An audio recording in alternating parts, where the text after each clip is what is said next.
Ladies and gentlemen, good day and welcome to IIFL Finance Limited Q3 FY23 earnings conference call. As a reminder, all participant lines will be in the listen-only mode, and there will be an opportunity for you to ask questions after the presentation concludes.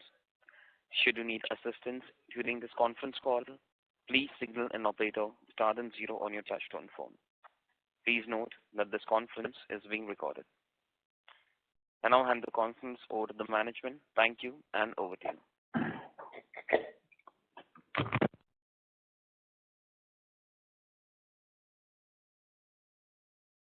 Participants, please stay connected.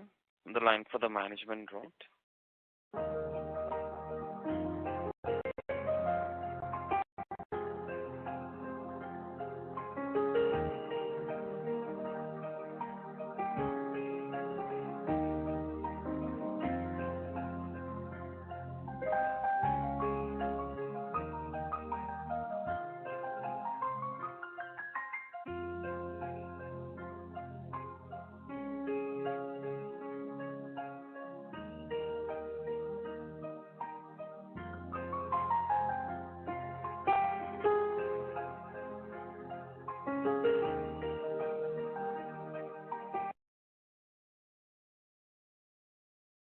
Hi, good afternoon, everybody. Yep, on behalf of IIFL Finance, I thank all of you for joining us on this call. I'm Kapish Jain, the Chief Financial Officer. On this call today, I am accompanied by Mr. Nirmal Jain, Managing Director, Mr. Monu Ratra, CEO for IIFL Home Finance, Mr. N. Venkatesh, CEO of IIFL Samasta Finance.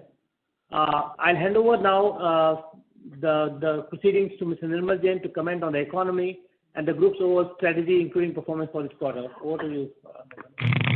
Thank you, Kapish, and a warm welcome to everybody. In terms of economy and macro environment, I think we know that the environment is turbulent. But as far as the Indian economy is concerned, underlying factors still are positive. While all of us have noted that the consumer demand had a slowdown last quarter, maybe a quarter before there was a bit of a pent-up effect of post-COVID demand. But as far as demand for credit is concerned, it remains robust.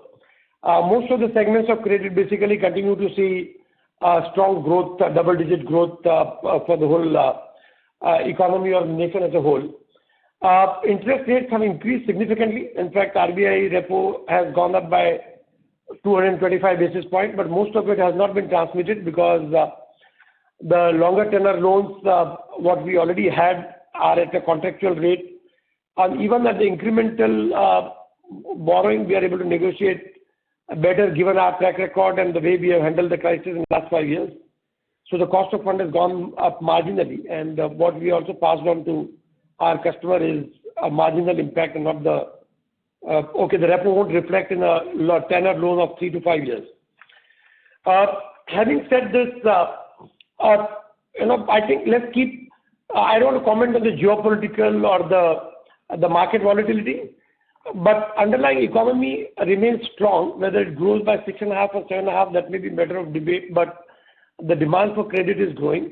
And unless interest rates go up significantly from here, we see that the outlook will remain positive and very optimistic on that front. Whatever interest rate hikes have happened till now, I think that our customer segments have been able to absorb to that effect. Now, I'll just briefly comment on our 4 businesses and then hand it over to Kapish for more detailed deep dive into the financial numbers, and then we'll take Q&A. So, we have 4 core businesses, as you're aware of. In gold loan, there has been intense competition because there are a number of new NBFC players who just jumped in, and also many banks, and particularly the smaller banks, have become very aggressive. And what they do is kind of undercutting of the price, where they try and set up branches near, or they try and take our people and offer to the same customers at a low rate. And sometimes these rates are below the cost of funds in the hope that, probably they'll be able to take the rate increase later. What we are doing and what we have been doing in the last few quarters is that rather than react to this short-term strategy or approach, we track our customers and we make sure that, even if they go for our rates which are not affordable by us, we track them, and whenever the competition, they try to take interest rate hikes in a manner which is not straightforward, we try and approach those customers again. So what we have seen is that October, November months were not good for our gold loans. They are degrowth, but in December we rebounded strongly, and the quarter we ended with, I think, 3% growth on a quarter-on-quarter. YY growth remains fairly positive, about 20% for most of core products. And then, in fact, many competition now they are understanding, and some new fintech were not able to raise capital, that undercutting price is not a long-term strategy.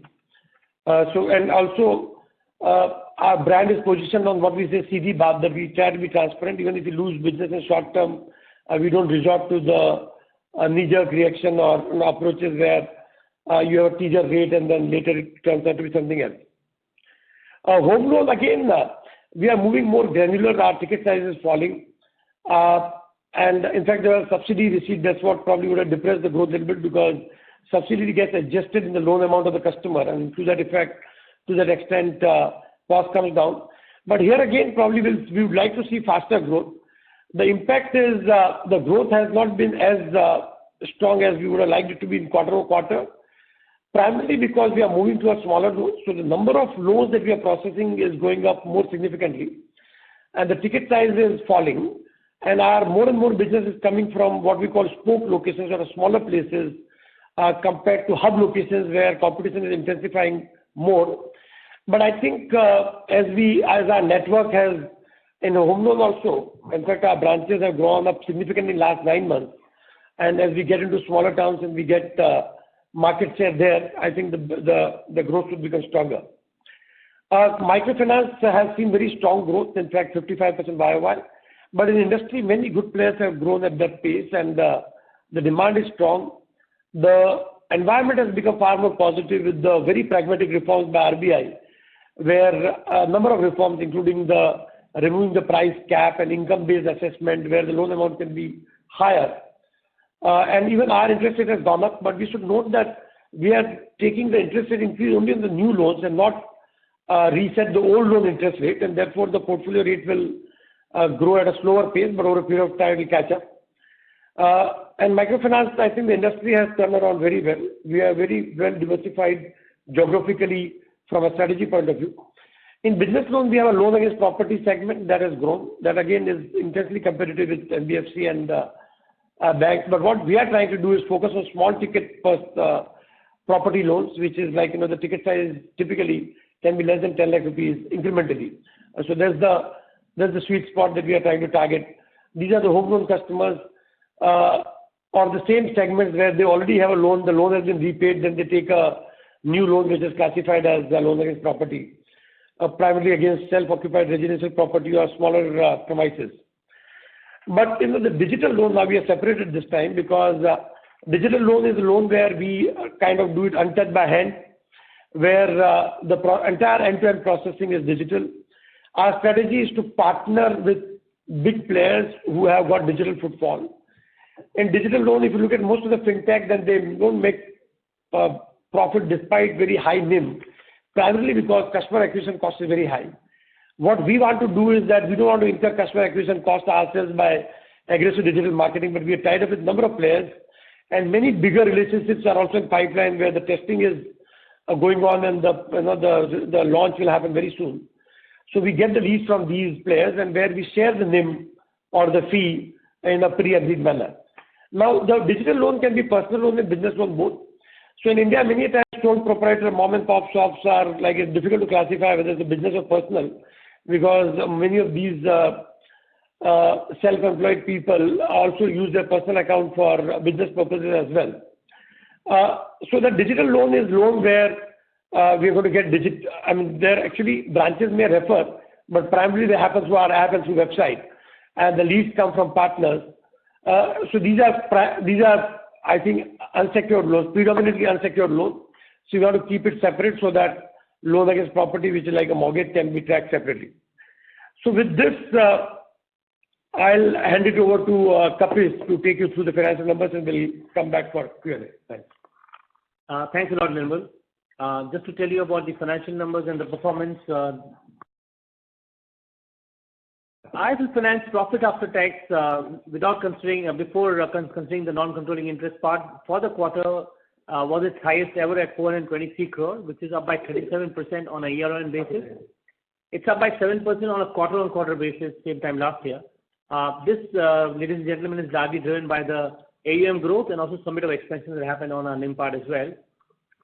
We recorded pre-provision operating profit of around 772.7 crores during this quarter, which was up by 26% on a YOY basis and 12% on quarter-on-quarter, same time last year.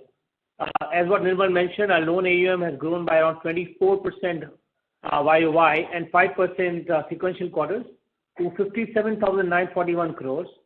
If I further dissect this and focus on our core products, which is largely the retail products that we hold, that segment grew by 26%, 2% higher on a YOY basis and 5% quarter-on-quarter to 54,689. And the core product segment now comprises of 95% of our total AUM. The non-core AUM primarily consists of the constructions and the real estate financing, which further shrank by 7% on a YOY basis, in line with the strategy that we have shared with the market earlier.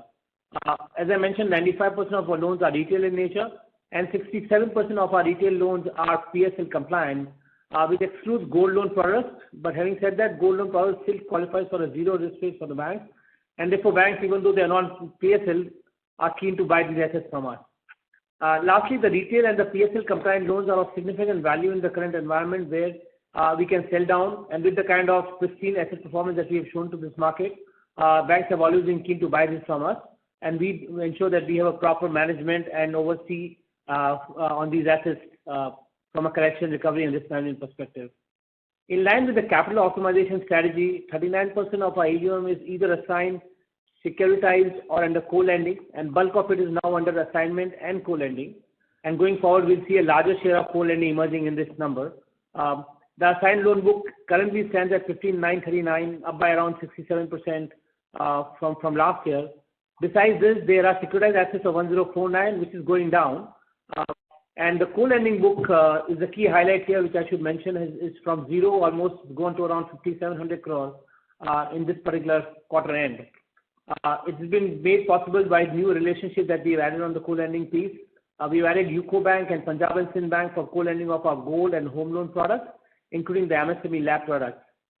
So during the last 9 months, to support our growth, we have added 669 branches and 4,318 employees in all across all our businesses, which on a result shows a higher cost to income, but with the monetization happening of the newer branches and the resources and people, we strongly believe that we should be able to bring this number down. And this is actually has also helped in our overall disbursements going up by around 44% from 9 months to 9 months. Our annualized return on equity for the quarter is at around 17.9% on a lower gearing because we had the RDI infusion of 2,200 crore which came in the previous quarter, which is bringing our gearing down and therefore has some impact on the overall ROE with dilution on the capital position. And the ROA stays strong and stable at around 3.4%. Our capital adequacy for the standalone entity stands at around 21.5%, which is well above the minimum threshold of around 15%, which is clearly suggesting that we are able to grow ourselves without impacting hugely on our capital position through the on-book off-book structure and model that we hold. Our average cost of borrowing marginally increased by around 10 basis points and around 16 basis points Q and Q to around 8.79. This is despite what Nirmal mentioned, 225 basis hike in the repo rate and close to 100 basis points hike in the MCLRs, or maybe 110. The gross NPA is touching closer to our endeavor or the guidance that we have given of around 2%. It currently stands at 2.08, and the net NPA similarly stands at around 1.06, significantly down from a 2.42 and 1.22 respectively, which we gave and which we reported in the previous quarter. With implementation of the ECL model under EIS, the provision coverage ratio on the NPAs today stands at 164%. Earning per share for the quarter and not annualized stands at around 10 rupees per share, which is up 22% year on year. And the book value of the share of per share is now stands at 225.6, which is up by 41% year on year. A brief update on our liquidity position. During the quarter, we raised around 4,340 crores of term loans, bonds and refinance, all long-term money, which helps in my ALM very strongly. Additionally, we did around 3,700 crore of direct assignments of retail loans to banks. Our cash and cash equivalent and committed credit lines from banks and institutions of around 8,462 were available at the end of the quarter, adequate to meet not only for the near-term liabilities but also to fund the growth momentum. And I must mention that this liability and liquidity position is also helping us in negotiating our borrowing without showing any desperation when we go and fetch for new liabilities from our bankers. We have a positive ALM thereby, and inflows over and above the exceeding outflows across all buckets, as you could see through the presentation that we have. The net to debt equity, the netting off with the liquidity position, is down to 3.2 compared to 4.2. And the total liquidity for the group, as I mentioned earlier, is around 8,562. Loans classified as digital loans are part of the unsecured business loans with an active customer count of around 3 lakh. As what Nirmal mentioned, on the digital front, we continue to focus on digitization and analytics to improve customer experience and enable a convenient one-stop shop for purchase and investment needs. Our gold loan at home initiative, which started approximately 2 years ago, also saw significant traction, with disbursement YOY increasing by around 90% to 260 crores for this quarter. With this, I come to an end and we are open to Q&A. Thank you very much. Thank you very much. We will now begin the question and answer session. Anyone who wishes to ask a question may press star and one on their touchtone telephone. If you wish to remove yourself from the question queue, you may press star and two. Participants are requested to use handsets while asking a question. Ladies and gentlemen, we will wait for a moment while the question queue assembles. Participants, you may press star and one to ask a question. First question is from the line of Shubhranshu Mishra from Phillip Capital. Please go ahead. Hi, sir. Good afternoon. Thank you for the opportunity. Just wanted to understand the gold finance business a bit in detail. What kind of tonnage do we have here, and what kind of LTVs are we running, average LTVs on the portfolio? And Average? we can also speak on the competitive intensity. There's been some amount of balance transfers happening to banks. So if you can speak on that. Thank you, sir. So, in terms of tonnage that we have, I don't know. So I think our average loan to value is around 16 and 70%. So, what is the tonnage you have? The number? Okay, maybe we'll get that number. I don't have it right now with me. In terms of industry, so since last year, it became very competitive.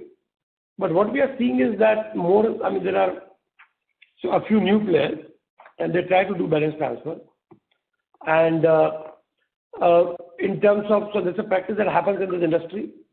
What we have to do is that as far as we are concerned, we make sure that money is coming from customers' account, because you don't want to violate, even for a smaller amount, the money laundering and the KYC process, what it is. And if you get our full money, obviously customer has the right to take his gold back.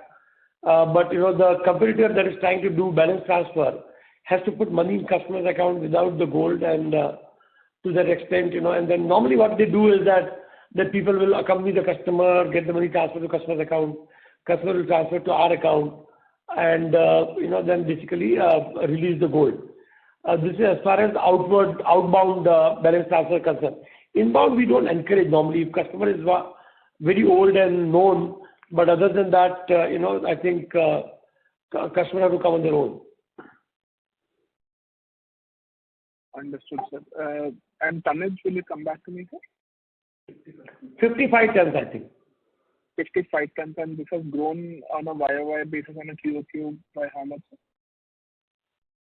I'll get you that number. Must be 8-10%, but I think it has grown. So I'll get you those numbers, and maybe we'll try and put those numbers also. Sure, sir. And if I before the end of the call, I'll get you those numbers. Yeah. Sure, sir. And if I can please in just one last question, sir. If we can split the AUM into less than 1 lakh ticket size, 1 to 3 lakhs, and more than 3 lakhs as a proportion of AUM, sir, it will be very helpful. Thanks. Yeah. So I think we'll get you these numbers by the end of the call, hopefully. Thank you so much, sir. Best of luck. Thank you. Thank you. Next question is from the line of Saptarshee Chatterjee from Centrum PMS. Please go ahead. Good afternoon, sir. Thank you for the opportunity. My first question is on the digital loans. Now, if I see digital loans, the GNPA percentage has reduced year-on-year or quarter-on-quarter, but there has been degrowth in disbursal as well as AUM. Can you please explain what is happening in this side? Can you, so you're saying that what has reduced the asset quality? Asset quality is improved, that's what you're saying, right? So asset quality has been better, but the AUM as well as disbursal both have reduced. So should have been more aggressive on this part, right? Yeah, it's a very valid point. So in digital loans, what has happened is that there was RBI circular in September, which basically laid down certain guidelines for partner sourcing, and particularly I think from Credit B and Baiju, the incremental loans have been insignificant, and the earlier books are typically short tenor, so they run down very quickly. So, organic growth is there in that loan book and is very strong. Maybe what you are seeing is a quarter-on-quarter number. I mean, that's where the September RBI circular had an impact. Now, in terms of asset quality and all those things, so there was, some old book which has been, which has been written off or which has been closed, so that could be one reason. A year ago, the book was quite small. So, the growth, although you don't see growth in this quarter, but in the previous 2 quarters, there has been good growth. But this quarter, again, the continuing partners or where we have a direct, where we are fully compliant with the RBI's new guidelines, that business is growing. But there are 2 large partnerships that actually has shrunk in this quarter. Understood, sir. Very helpful. And secondly, as a data point, like in 9 months, FY23, I see that around close to 658 crore kind of a provisions that you have made in the P&L. Can you please give a breakup of how much is coming from like a write-off, how much is from standard asset provisions that way? No, sorry, can you repeat the question? So, can you please give the breakup of 9-month provision number in the P&L? Okay. I think it's there in the slide, but I'll give it to you. I'll get these numbers because I think that these are numbers are quarterly. So for 9 months, we'll just get you these numbers before the end of the month. So I mean, the previous question of Subhranshu, the gold loan tonnage has grown by 20% YOY. Okay. And sir, lastly, if you can give, like, if I see your investment book has grown by around 1,000 crore quarter on quarter also. So what are the general breakup of the investment book and how much investment book, like how much investments we are doing on the IIFL wealth side on their funds?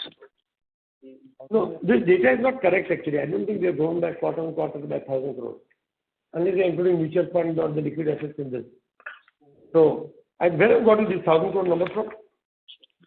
So, if I see your balance sheet from quarter 2 to quarter 3, and both including like cash and as well as short and long term investments. No, so in short term investments in liquid mutual fund, whatever liquid we have. So that will keep varying based on sometimes you put in liquid mutual fund, sometimes you put in FD. But other than that, there's no change in the investment. Okay. So as on date, like we have around 3,000 crore kind of an investment. What is the like exposure towards IIFL wealth funds or real estate funds? So IIFL wealth, no, there's the IIFL wealth fund. There's nothing much, but the real estate fund of SSG there is about 1,000 crores, 900,000 crores is there in that fund in total. Understood, sir. Thank you. I'll come back in the queue. Thank you so much. Thank you. Next question is from the line of Sharaj from Laburnum Capital. Please go ahead. Hello, sir. Thank you for the opportunity.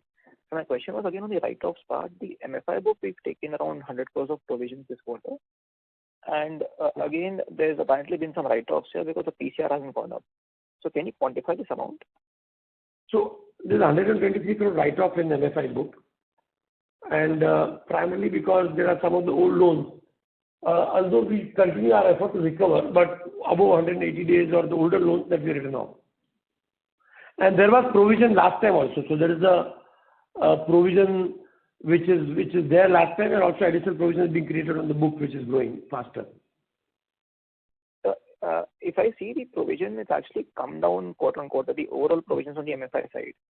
And so the old provision release is taking care of that, the new loan. So I think the total hit to the profit and loss account in MFI is how much?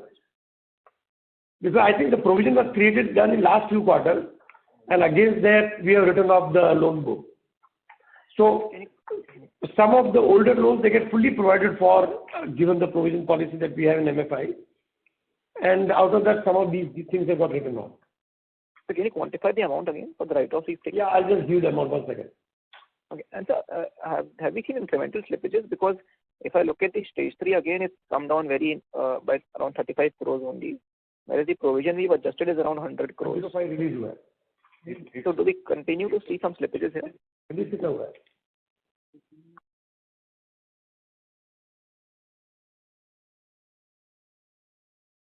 Hello? Hello? Yeah. Hello? Hear me? Yeah, I was asking, sir, am I audible? Yeah.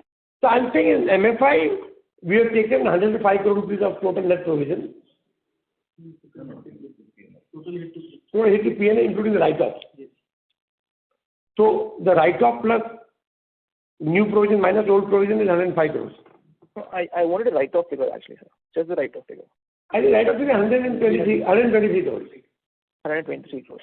And sir, are we continuing to see some incremental slippages here, or is it broadly now provided for? Now, incremental business after November 21 is doing very well. The older ones where we had a moratorium and restructuring cases, that is what we've been trying to sort out. So that I think is becoming, I think that problem is just getting sorted out. So older loans, whatever we can recover, and there's a good recovery also, or wherever we can close by one-time settlement, so we are doing that. So what we have done is that we have divided the book in two parts. The older book where during the COVID period, all the restructuring of moratorium was given, we are handling that book separately. And wherever cases are getting closed, we just write it off primarily against provision and just get over it. On the credit cost overall, we guide for 150 to 200 bips for the year. So how should we look at it now and going forward, sir? So I think it will remain in that range, but as the book grows, probably no. So if you see our book is around 40,000 crores, rough give and take. So, if you see that 150, 200 basis points, then every quarter you see around 200 crores. Okay. So we should stay in that range for the whole year, I think so? Yeah, we'll stay in that range. It is slightly on the higher side of that range, primarily because still microfinance things are getting sorted out. But I think in terms of guidance or expectation, I think we'll be in that range. Okay. And so on the gold loan side, you mentioned this on the growth we're looking at. You mentioned that the growth is not as per the expansion. But how should we look at it going ahead? I mean, given the competition which has come in, both on gold and home loans, how should we look at the growth here? Okay, just your question that investment, what you are seeing is the investment done by HFC in CP instruments, which is just short-term instruments because we had received money from ADIA last quarter.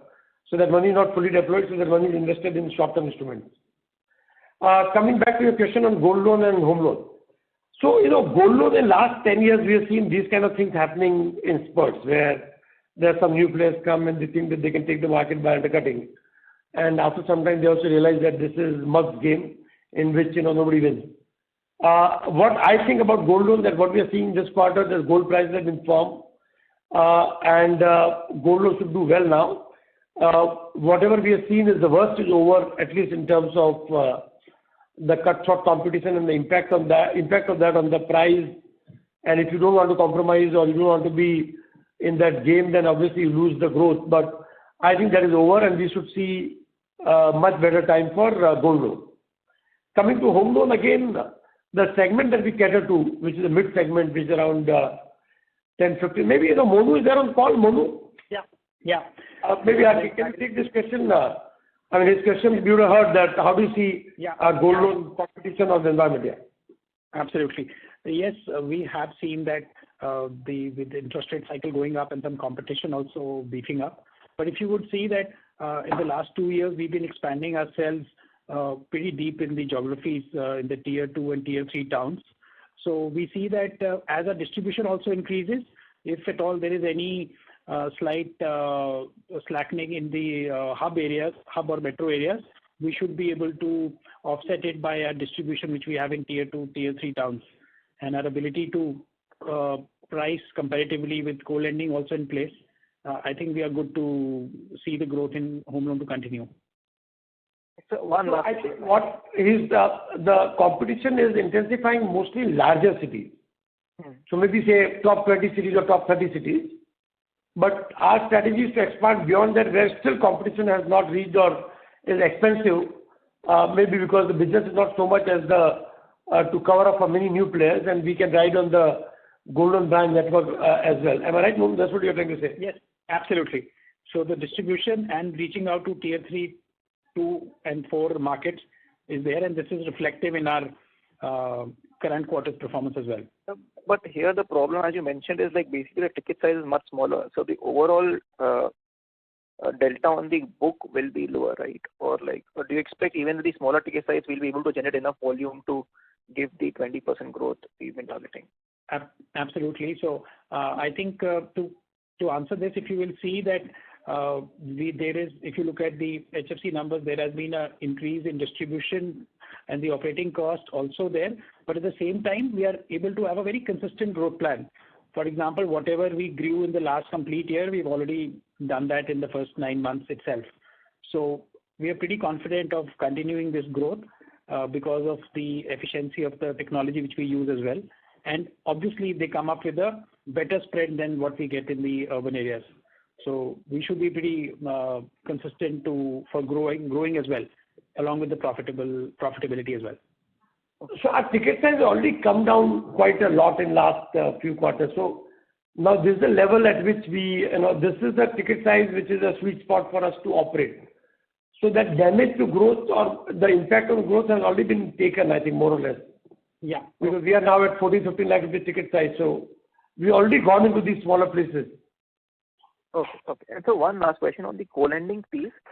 So a lot of our growth has been coming, but with the deposit growth for the system slowing down, could we see a slowdown here, as in the banks not wanting to extend their balance sheet on the for the co-lending business and trying to cater to their own customers? I mean, how do you look at it? Could co-lending be affected if the deposit growth slows down for the system?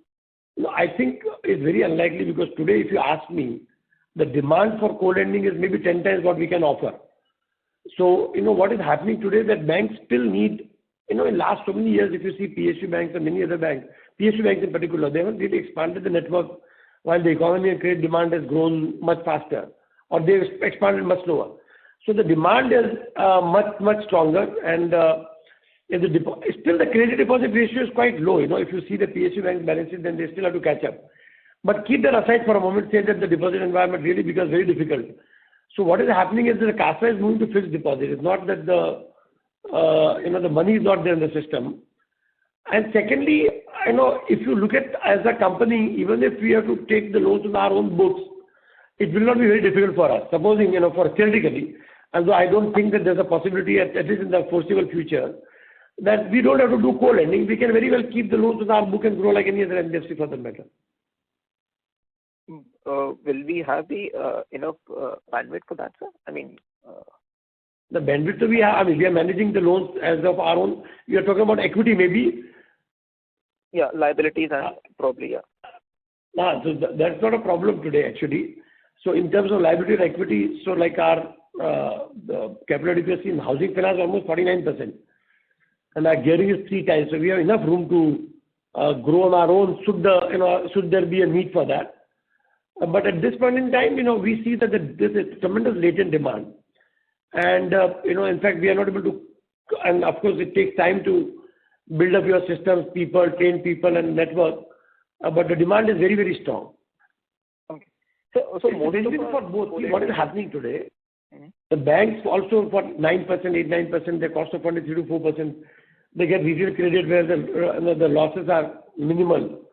And they need these for their PSL and for their balance sheet. So, it's a win-win relationship. It's a mutual. In fact, many banks that we are talking to, we are talking about long-term arrangement where they also want to have a commitment that every quarter will deliver so much of co-lending or direct assignment. So, we negotiations are on that front actually. Okay. Thank you, sir. I'll come back in the queue. Thank you. Next question is from the line of Deepak Poddar from Sapphire Capital. Please go ahead. Hello. Yes, Deepak. Yeah, thank you very much, sir, for the opportunity, and many congratulations for the good set of numbers. Sir, I just wanted to understand on the credit cost you mentioned that it will remain in that range. I mean, I just wanted to clarify what is that range we're talking about. Is it on percentage basis or on an absolute basis we're talking about? Oh, no, percentage basis. So, on book loan, around 200 basis points in a year, that is what you should try and look at. Yeah, so that's what we have been maintaining, right? But I think currently it is around 350 basis point, right, as on second and third quarter. Not really, because if you see second and third quarter, we are in the range of 200 crore per quarter, right? Yeah, so total is about 330 crores, right? No. This quarter is 230, and last quarter was 195. 213. So 213 is this quarter, 213 crores, and last is 195. Okay, so you look to maintain that 200 basis point kind of a credit cost, right? Even in FY24, if we talk about. Yeah.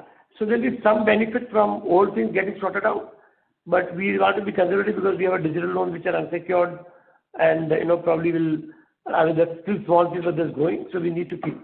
So I think that is what probably will be, I think one can factor in that as the expected cost. Yeah, understood. Fair enough. And in terms of, growth, how do we see the growth going forward? I mean, I think currently we're at about 25%, right? So I think 25% is the growth that we can, we should be able to maintain in the next few years. Okay, so 25% CAGR for next 2-3 years is a likely scenario. That's what we are targeting, yes. Okay, understood. And lastly, on the cost to income ratio, I mean, the current is there any improvement or efficiency we are looking at in the cost to income? So there was slight improvement from 43 to 42% in last quarter, and we will see we'll see improvement over next few quarters. Maybe you can say that actually our target internally is to bring it down to 35. Which will take a few quarters, so 1 or 2 percentage points every quarter. If you bring it down, then we'll reach there in the next 5 to 6 quarters. Okay, but ROA 3.5% is what we have been maintaining, right? That is, yeah, ROE will be, okay, ROA is around 3.5%. ROE has come down a little bit in this quarter because ADIA money, the ADIA equity infusion has added to the net worth, and that basically, so that depresses the ROE a little bit. But over medium term, I think our ROE should be 20% plus. Okay, understood. Fair enough. Yeah. Well, that's it from my side, sir. Thank you. Thank you. All the best. Thank you. The next question is from the line of Arun from Unifi Capital. Please go ahead. Hello, sir. Congratulations on the good set of numbers. Just wanted to check on the capital adequacy part. Currently, the capital adequacy is at 21.5% for the standalone entity. What would be the capital adequacy that you would be comfortable working with, sir, and with what level you would look to raise fresh equity to support both the standalone business and also to support the capital requirements of the subsidiaries? So you are saying at what level will we raise equity, you are saying? Yeah. So I think equity, okay, the way we have structured our business, that we should not be desperate, or we should not need equity for a very long time.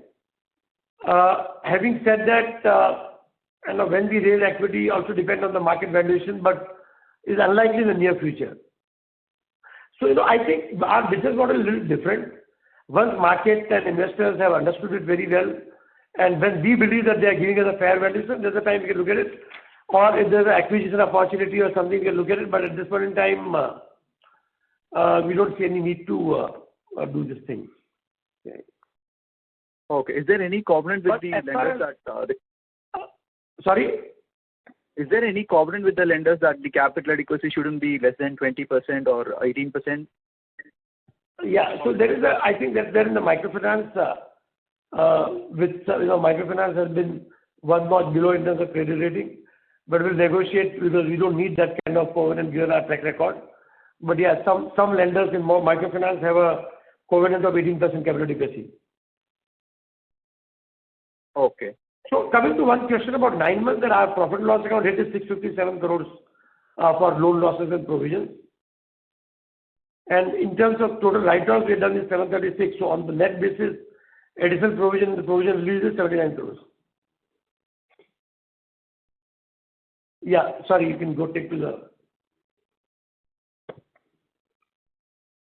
And also, ADA has invested 2,000 crores in HS3. Similarly, are we looking for external investors in the MFI subsidiary also, sir? At some point in time, yes, but right now we are putting 200 crore rupees from the parent in the company as it's growing, and we have to keep capital adequacy properly. So we have 200 crore rupees of equity investment has happened from the parent in microfinance.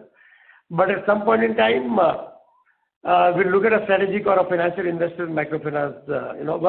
What has happened in microfinance is industry has passed through turbulent and roller coaster kind of a time period. But after RBI reforms and the recovery in the economy, the industry is doing well. And some of the leading microfinance companies, you have seen that the valuations also improved.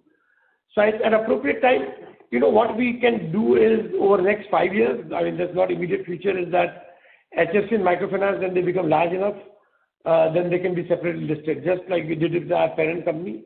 We earlier had 3 businesses, wealth, finance and securities. All of them became large enough, we split them. The way we do the demerger, there's no equity dilution required because the holding company shareholders get shares of subsidiary companies and the holding company ceases to exist. But that is something which is, not in the immediate future, but at some time, later this can happen. Got it, sir. That's it from my side. Thanks. Thank you. Next question is from the line of Jyoti from Arihant Capital. Please go ahead. Yeah, congratulations on a good set of numbers. A couple of things. I think last quarter you had mentioned that there was some high cost borrowing amounting to $400 million. That is likely to get repriced.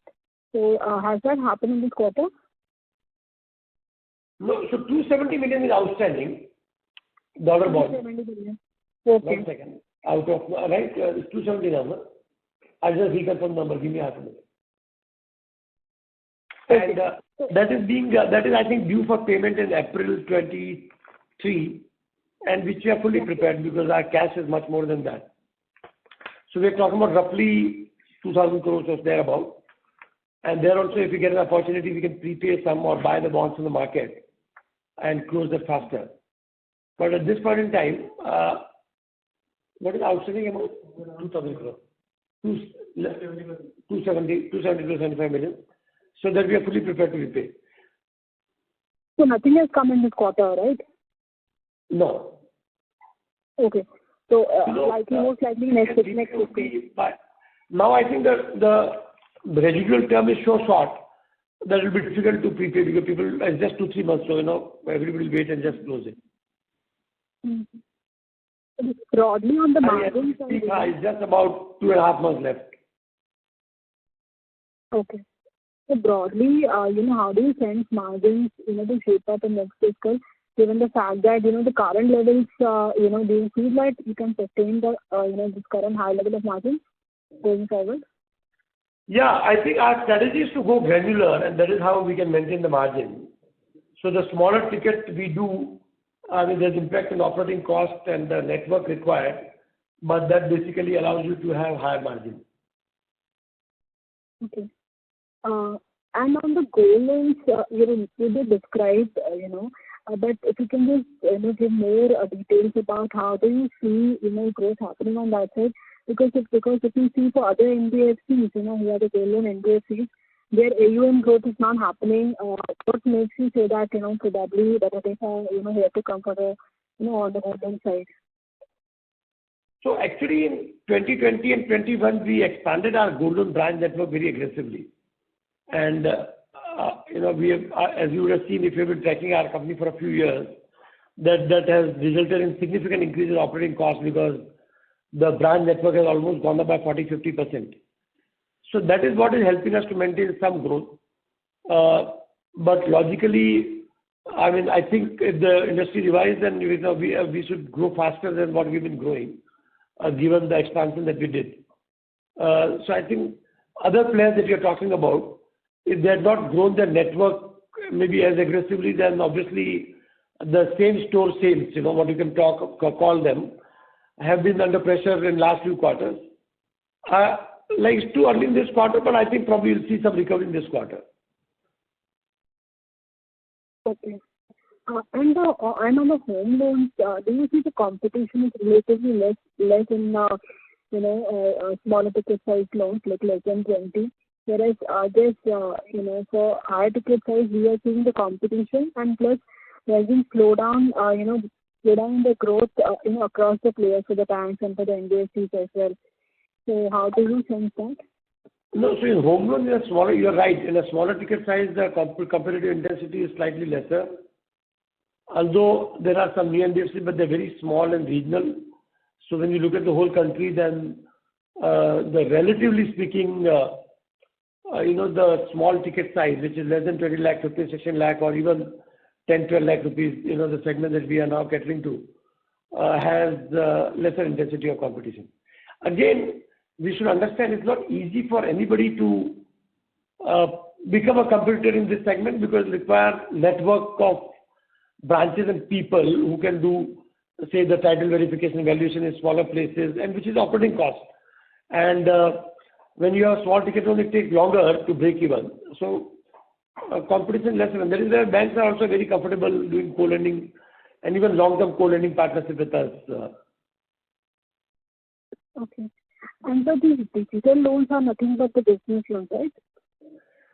Business loan and personal loan, as I explained in my beginning of this call, that many times when there's a mom and pop shop or a one-man professional or self-employed, and even his business is done from his personal account, so that is one. Secondly, we are tied up with Jest also, so that also we are getting certain personal loans from that relationship as well. So these are personal and business loans both. Mostly, the salaried employees will not come to us because they'll get it much cheaper rate from salaried employees in formal sector.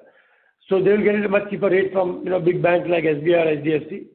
But the people who come to us are self-employed, or some of them may be salaried but in informal sector where the document for their pay slip, PF are not foolproof that way. Okay. So one last thing on the branch expansion side, what outlook can we expect for next fiscal? Sorry? On the branch expansion side, Yeah, branch expansion side, we have slowed down the branch expansion, but expansion will continue. Okay.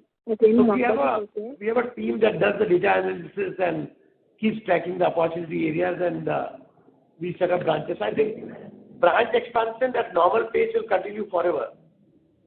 But the aggressive spurt, where we did like 40-50% expansion in 18 months, that kind of thing will not happen. But 15-20% or 10-15% expansion every year will continue. Okay. Thank you, sir. Thanks. Thank you. Next question is from the line of Sharaj from Laburnum Capital, please. Thank you for the opportunity again, sir. Sir, on the NIMs, I wanted to know, is there any one-offs here on account of assignment income? On the NIMs, is there any one-offs we are seeing due to assignment income or something? Or these are normalized NIMs? No, these are normal NIMs. Normal NIMs? Okay. Okay. And sir, on the home loan side, if you could just give some light on the customer segment, is it more self-employed so I understand we're going more to the tier 3 towns probably now. So what is the segment of customer we're dealing with, and what is our edge here? Monu. Yeah. Nirmal, can I take this in? Yeah, please. Yeah. So typically our customer, about 60% of our customers are salaried people, and 40% belong to the self-employed segment. The target group which we are looking at is people with a household income of below 50,000 in the urban areas, and in the smaller towns it could be household income of less than 35,000. Typically, if you see, these people would be in the blue-collar jobs, and usually these people could be working in private limited companies or even sometimes in proprietorship as well. So this is the kind of a target group which is there. As Nirmal mentioned earlier also, the edge or the moat for us is about the distribution which we have set up for the past so many years, and along with the NBFC network available of gold loan branches, for us to reach and break even is much faster. The opportunity has always been there for everybody else, but to make it a profitable business, if you will look at our cost income ratios also, would be fairly better off than the industry affordable housing players. The reason for that is how we use technology to enable this and have a faster growth path as well. So I think the distribution, understanding of the local policies process and the technology edge put together gives us a good moat to scale up this business further. Okay. And so the yields here would be around, what would the yields we'll be offering? Around 11-12% or higher? Yeah, nearly 11%. As you can see, it's about 10.9. Okay. Yield has gone up in last 1 year. Yeah. Okay. Yeah. Okay. Thank you so much. That was my question. Thank you. Yeah, go ahead. Thank you. Next question is from the line of Nish Garg from Investor Capital. Please go ahead. Yeah. Hi, sir. Thank you for the opportunity. My question is on gold loan. So just want to know what would be the count of gold loan branches today, and what is our target for branch expansion and overall AUM growth in gold loan for FY24? So out of 3,965 branches, around 2,800 will be gold loan roughly. 2,700 to 2,800.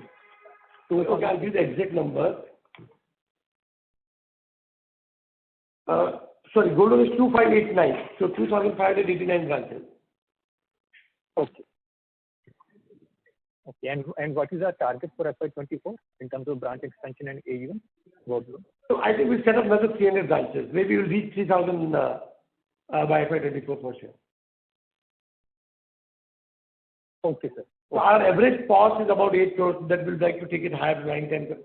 So I think 20 to 25% growth is what we target in most of all our core products. All right, sir. All right.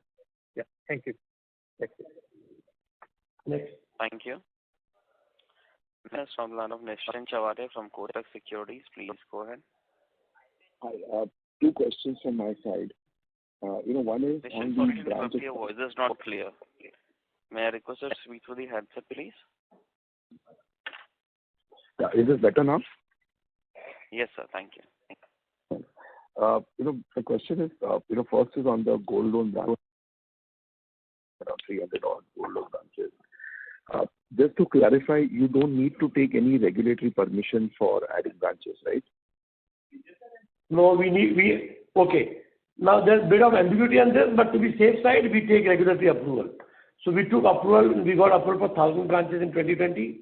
We got another approval for 700 branches, out of which we would have set up maybe another 200. So we got an approval for 400 or 500 more branches in the SIM. So we are taking approval. It's a little vague whether we need approval or not, but okay, I'll give you background that earlier there was a circular when the gold loan industry came under pressure in 2013-14, saying that the gold loan companies, if they expand their branch network beyond 1,000, they should take approval. Now, whether we are a gold loan company or not is again a difficult question, but on the overall portfolio, we are less than 50%. But if we look at standalone NBFC, we may be more than 50%. So to err on the side of caution, we go to RBI and take their approval. And we actually present them the entire data of how we have gone into under-penetrated markets and what has been the track record of earlier approval and what have we done. So we have the approval now. I think so, we have adequate approval for next 1 year. Sure. And, just from my understanding, your branches are not exclusive gold loan branches, right? I mean, what you have essentially is a IIFL branch, and then you probably do gold or, you can do multiple products from the branch. So it's not exclusive gold loan branch that you do. Okay.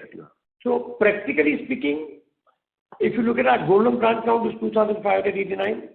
Our housing finance home loan is about 370. So what will happen is that some of the gold loan branches will double up as home loan also. And many times what happens that the home loan works in a hub and a spoke model. Like say in Bombay, we have about 100 gold loan branches, but there will be only 10 home loan branches. But what will happen, those 90 gold loan branches will feed the leads of home loan to those 10. So suppose we have a branch in Borivali, so entire Andheri to Dahisar area will give those home loan leads to Borivali branch. So we leverage the branches to get the leads, but out of these 2,589 branches, almost 2,200 will be exclusive, only gold. Got it. And just one little bit clarification on numbers. Your cost of funding is going up by around, I think sequentially around 10 basis points or sequentially 15 basis points and annually around 10 basis points. So just trying to understand, what is the secret sauce? What is it? What is the secret sauce?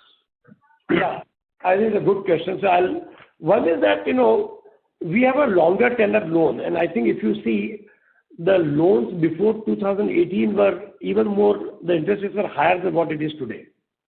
And so what is happening is that sometimes when these get repaid, what we are getting now is, even after this MCLR increase, is still not too bad. The dollar loans, which are at a very high rate, I think we've been able to bring that down by 130. Third thing is that in NHB refinance, what we get, because we are affordable and really catering to the low income group, we get from NHB. NHB has different schemes, 5%, 6%, 8%, depending on what kind of loans you are doing. So the refinancing is also at a competitive rate. And also, given our track record, we are able to negotiate with banks better. So the premium or what we are paying to MCLR now, we can, now we are able to negotiate at MCLR or sometimes even better than that. So it's a combination of everything. Sure. And just to understand, in IIFL Finance standalone, as against your weighted average cost of borrowing of 9%, what would be your incremental cost last quarter? The incremental cost last quarter was, one second, I'll go. The incremental cost, the new loan. New borrowing. Similar. It's similar, it's around 9%. Okay. Perfect. Thank you. Those were my questions. Thank you. Thank you. Next question is from the line of Navneet Bhaiya, individual investor. Please go ahead. Hi, sir. Congrats for the good results. I have two questions. First, your leverage profile, of course, has improved quite significantly after the RDR money raise. So is there a timeline by which you're looking to revert back to the earlier leverage profile if you are looking to it? That's my first question. And second is your standalone results, across your total income, PPOP, there's been a dip sequentially as well as YOY.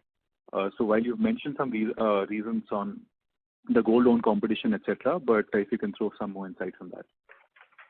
So, okay, there's one also component is a markdown in the value of investment, which, the valuations happen every quarter.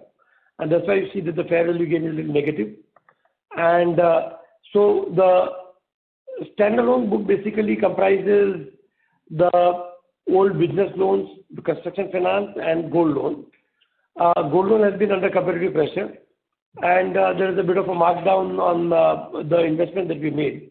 But those valuations happen every quarter, so that it's like it's a quarterly movement. Understand. On the leverage bit, sir, your leverage, of course, after the RDR money raise is a lot more conservative. So in last year, I think we had a covered bond gain. What was it, Kapil? Can you just say? So last year we had some of the off-book assets which were sitting into a trust, which when they get closed, there was a one-off profit which came up around 202 crore in the in the standalone financials of IIFL Finance. It didn't depend the consolidated numbers, but in the standalone numbers, this aberration of 202 crore of additional interest income came in. But that in console it gets knocked off. So which resulted in the standalone numbers looking lower compared to last year. That's one-off impact. The other is the impact that he talked about, mark to market. Yeah. On the investment assets. Yes, sorry, go ahead. So the second question was on the leverage. Are you looking back to? So leverage, I think we don't want to go back to the 5, 6 or whatever. So from 3.2, I think we'll be comfortable, at least whatever we discussed in the boards, to go up to 4. And, I think we'll try and contain, that should be the level that we should try and not cross. Okay. And by when would you look to sort of reach that level? Because that obviously means your ROE also perhaps would improve to that extent. So I think, given that incrementally we can do co-lending, I mean, we can achieve that level in 12 to 18 months and stay there and increment as the business mix stabilizes, at whatever level we want. So it could be 12 to 18 months time by when, we get the leverage back to that level. Understood, sir. Thank you so much. Thank you very much. Ladies and gentlemen, we'll take that as the last question. I now hand the conference over to the management. Are there more questions? There's more questions coming. Just, we can close all of them. Hello? Sure, sir. Don't close the conference. I can see 4 questions in the queue. All right. The next question is from the line of Nikhil Agarwal from Tusk Investments. Please go ahead. My question is on the mix of the co-lending securities and the on-balance sheet book. So right now we are at around 37-39% off-book balance sheet lending. So can you talk on the breakup of the off-book balance sheet lending and the on-book balance sheet lending from different businesses that we have? So primarily gold loan, home loan and LAP are off-book. The construction finance is obviously completely whatever we have is on-book. And business loan also, the digital loans are new. I mean, that's also is probably more or less on-book. So in terms of if you really want to have the exact numbers, then you can work out the numbers from the loan AUM and the assets balance sheet difference, which is there in the presentation. But the total assigned assets are 15,939 and total co-lending is 5,700. So on-book is around 36,300 and off-book is around 21,600. Okay, got it. And incrementally in the microfinance book, are we doing more co-lending or any assignment is happening? Yeah, so in microfinance also probably will do more co-lending and assignment going forward. It requires some seasoning, and I think going forward, there's also a great product to be partner with bank. Just to give you a perspective, in the microfinance, the similar objective of capital optimization stayed. We did around 1550 crore of assignment in semester this year, compared to 250 crore that we did in the same time last year. So that's where we are building the similar arrangement for doing off-book assignments for this business. Last year we couldn't do much because because of the COVID restructuring, the entire business was in a bit of a turbulent phase. Got it, sir. And this time, microfinance growth has been 17% quarter on quarter, which has been the major driver for the growth in the book. So, how do you last quarter 17%, but yeah, there's a bit of a aberration actually. I don't think that growth will continue, but it'll be a strong growth for next few more quarters. I mean, whether it's 55% YOY or 17% quarter on quarter is difficult to say. And if that level won't sustain forever, but 25 to 35% is quite doable in this year and next year. Thank you. So the line for the participant room. And the participants, please restrict to 2 questions per participant. The next question is from the line of Ashwin Kumar Balasubramaniam from HSBC Asset Management. Please go ahead. Yeah, hi. I just wanted to check in terms of the capital on the standalone, entity. So the tier 1 is 13.8%. So what up to what level of tier 1 would you be comfortable going with? And also, this is declined from about 18% last year. So any reason for the decline from 18 to 13.8? So actually, the last year in the December quarter, there were more assignments and the book had come down significantly. We have not done that in last quarter, but probably March quarter is a quarter when most of these assignments happen. I think we would like to keep it, around 13.5% is a level that we would like to maintain for tier 1 at least. Okay. Thank you. Thank you. Next question is from the line of Jyoti Khatri from Arihant Capital. Please go ahead. Yeah, sir. So any update from the asset quality standpoint on the CRE book? No, I think in terms of CRE book asset quality continues to be what it has been. The CRE environment is improving. If you see the demand for housing in the real estate sector in general, it's seeing good traction. So I think most of the projects, things are picking up much faster than historically what they have done. Okay. And if you can just tell us, what was the total income generated from the off-book in Q3 versus in Q2? So I think these numbers are there in the off-book is 530 Other income which is there, that is purely coming from off-book. What is there in the presentation? Non-fund income that you see, 530 crores in Q3 and 476.6 crores in Q2, that is off-book income. Okay. Okay, sir. Yeah. Thanks. Thank you. The next question is line of Trupti Agarwal from White Oak Capital. Please go ahead. Also, just one point, that this time we have given an Excel sheet which is like a data book, which has got a lot of these granular details that you've been asking for. You'll find those numbers in those Excel sheets. And the numbers are in Excel sheet so that you can, you compare or you can use, you can analyze on your own. Go ahead, Trupti. Yeah, thank you for this opportunity. So just two quick questions. One is, sorry to interrupt you. Your voice is not coming very clear. May I request you to speak through the handset, please? Just kindly give me a moment. Yeah, am I audible and clear now? Yes, thank you. Go ahead. Yeah, sorry. So what I just wanted to understand is that on the co-lending side, co-lending of home loans, I see a quarter-on-quarter decline in the disbursement from about 818 crores to 643 crores. That's about a 20% decline. So I just wanted to understand the reason for the same, because we're talking about very big opportunity in this space and a couple of new tie-ups that we've done in this quarter. So that is one. And my second question is that... HFC with the Idea Money, we are sitting on a huge cash on which, we just earn 3-4%.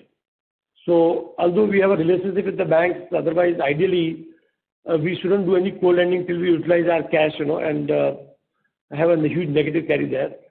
But maybe Monu, you have anything to say on this? Yeah.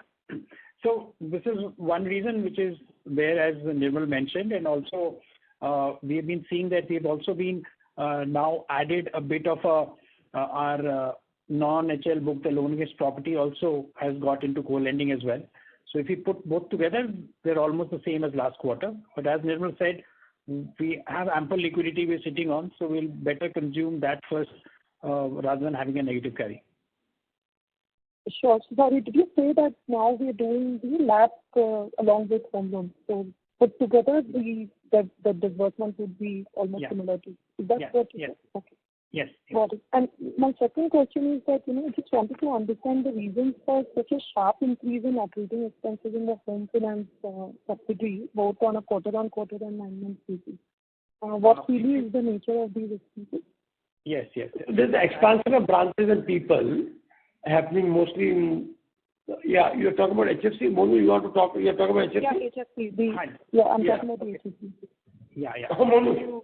Yes. So if you will see that in the last, almost from the last 1.5 years, the count of our head count and including the branch network has also increased reasonably. So we are in that, once again, in that investment phase. And because as we are setting ourselves for a brisk growth in the coming years, so this investment has happened in the last 1.5 years.